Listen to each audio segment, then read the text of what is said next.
I have personally made a modest donation to vote leave that won't, I'm sorry to say, be declarable. I rather wish it were, because I hope all sorts of good people and anybody watching this will give you lots of money.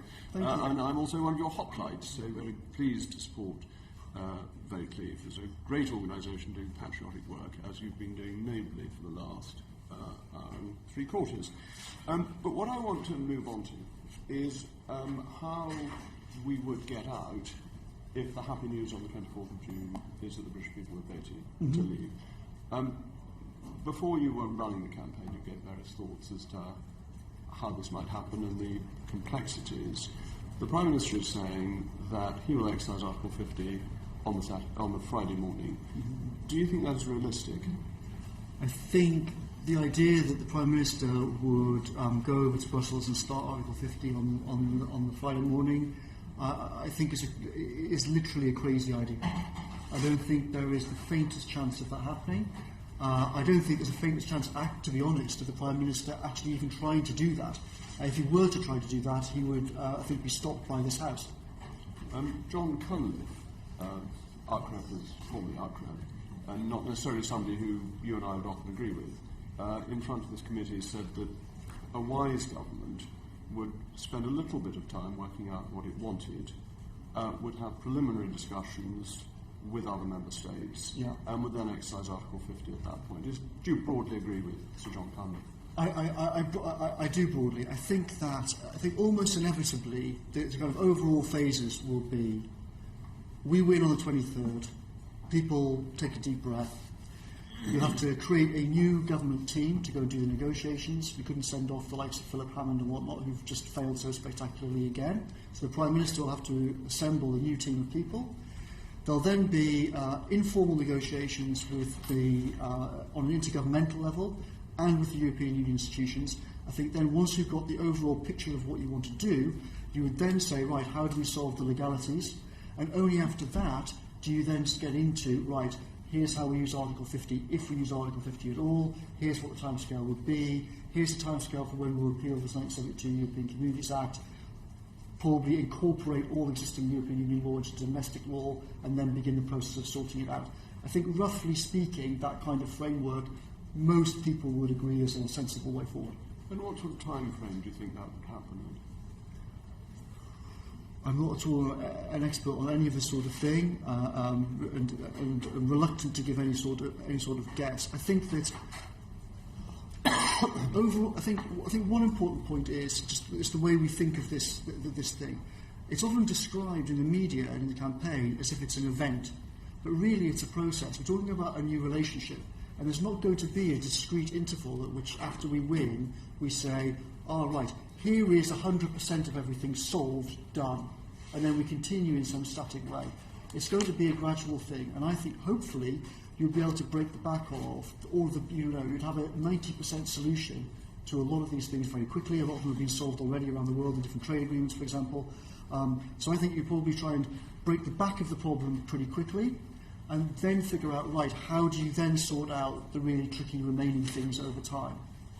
And you did at an earlier stage discuss the possibility of a second referendum, on which the European Union has form, that people who don't vote the way the Panjandrums like get ordered to vote again and to keep on voting until they do as they're told. Yeah. Do you think there is a prospect that the EU may come back with the sort of deal that the government ought to have aimed for in terms of its renegotiation, and that might lead to a second referendum before the Article 50 process has been completed? It's a very, very tricky question. I stressed a couple of things. One, when I wrote that thing about second referendum, it was before Vote Leave even existed, before the name even existed or anything. So it's not, in any sense, official Vote Leave policy. I think that we've all seen how the EU operates, and they have historically not taken a no for an answer, and they have always tried to go back and tell people you've got to vote again until you come up with the right answer. So there's no doubt in my mind that the Commission and elements of the Foreign Office will collude in trying to say how do we get out of this. So I think that will definitely happen. A lot of it will depend on the political realities. What happens to the Prime Minister? What happens inside the Conservative Party? My own personal bet would be that the EU will not come back with an offer that's along the lines of, please don't leave, we're going to change the whole system completely, you were right all along, let's have different kinds of membership, stay and have this kind of membership instead, we'll rewrite the whole thing. Of course, it's theoretically a possibility that they might do that, and in lots of ways, it would have been ideal if that whole process had happened before, and this whole system had changed without the need for this referendum happening in the way that it has and the timing it has. It would be better to solve this problem in a different way. But I suspect now that they are so terrified of the Euro project completely falling apart on them that they will calculate better to have Britain out and do a deal with Britain as an external entity rather than potentially start the dominoes toppling. Now, as you know, the history of this project is that Monnet and Delors have stuck to a very strong principle, and that is integration is one way only.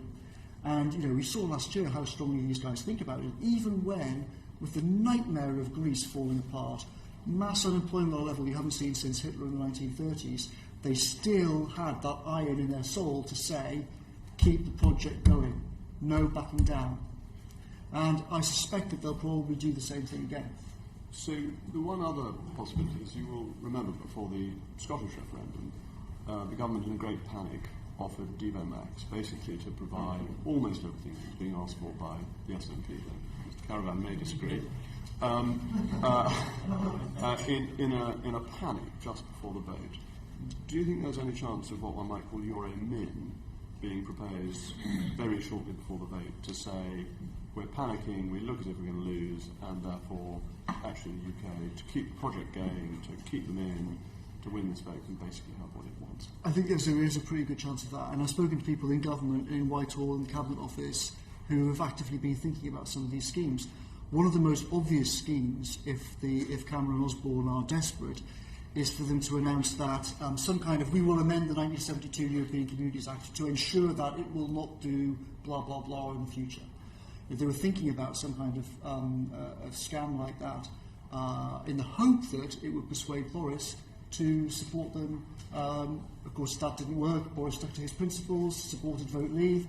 But they're clearly thinking about something like that, and it would not surprise me at all to see Cameron Osborne on a stage offering something like that, possibly with representatives from the European Union saying, oh yes, we'll do this new deal, don't worry.